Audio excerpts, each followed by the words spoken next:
So hey everyone, I am Aga Hinay. So nagtataka rin ba kayo kung bakit naglo-loading yung wifi nyo?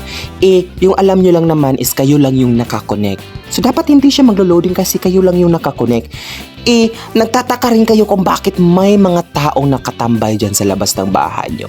So I think yan yung dahilan kung bakit naglo-loading yung wifi nyo.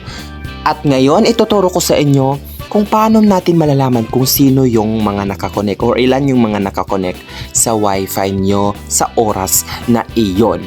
Okay? So don't skip this video kasi ituturo ko sa inyo step by step.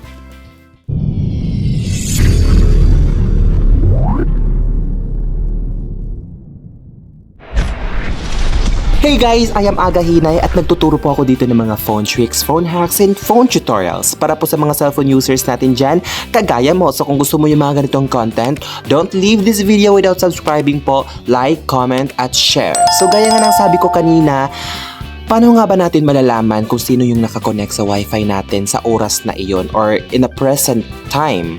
Okay? So kasi naglo-loading kasi kapag marami nang nakakonect, so naglo-loading yung wifi natin. Lalo na't mababa lang yung Mbps ng wifi natin. So maglo-loading talaga kapag marami nang nakakonect. So ang gagawin natin dito, paano nga ba natin malalaman? So puntahan lang natin yung apps na ito. Itong apps na to, super dali lang niyang makita yung mga nakakonect. Okay? So ang pangalan ng apps na to ay Wi-Fi Thief Detector. Ayan. So, i-open mo lang yung Wi-Fi Thief Detector. Ito yung itsura niya. So, dito mo malalaman kung sino yung nakakonect sa Wi-Fi nyo. Okay. Dito sa itaas, to online devices. See who is connected to your Wi-Fi network. So, automatic po yan. Kung itong phone na to, nakakonect sa router nyo. So, kapag in-open mo yung apps, yung binabasihan niyang nakakonect is yung kinukonnectan mo rin. Okay? Ganun lang kasimple. Sana naintindihan nyo. So, ngayon, i-click natin itong See Devices. Kapag inopen mo na, ito yung lalabas. Ito yung cellphone ko na ito ginamit ko ngayon. Yan yung cellphone ko ngayon, your device. Tapos ito yung router. Okay? Wala naman kasing ibang nakakonect sa wifi ko ngayon, kundi ako lang.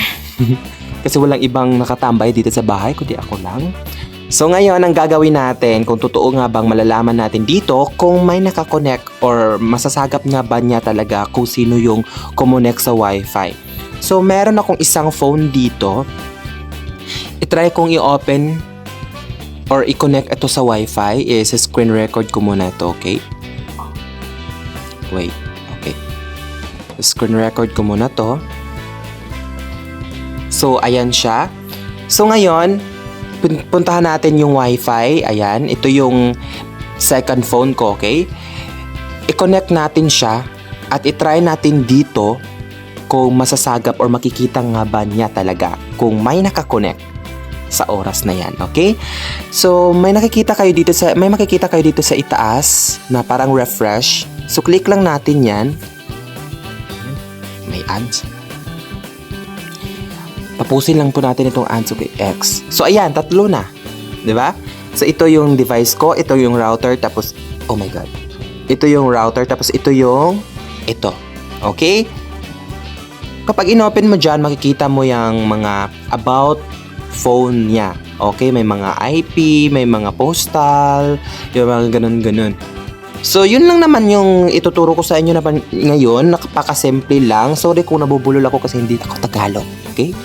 So, ayan, sobrang simple lang po. So, malalaman nyo lang dito kung sino yung nakakonect sa wifi nyo or marami bang nakakonect, okay? So, yun lang po guys at sana may natutunan kayo sa video ito. Napakasimple lang po ng video ito pero sana nakatulong po ito. So, that's all for today guys. Thank you at see you soon sa another upcoming tutorial videos natin. So, that's all for today. Thank you at God bless po sa ating lahat. Bye!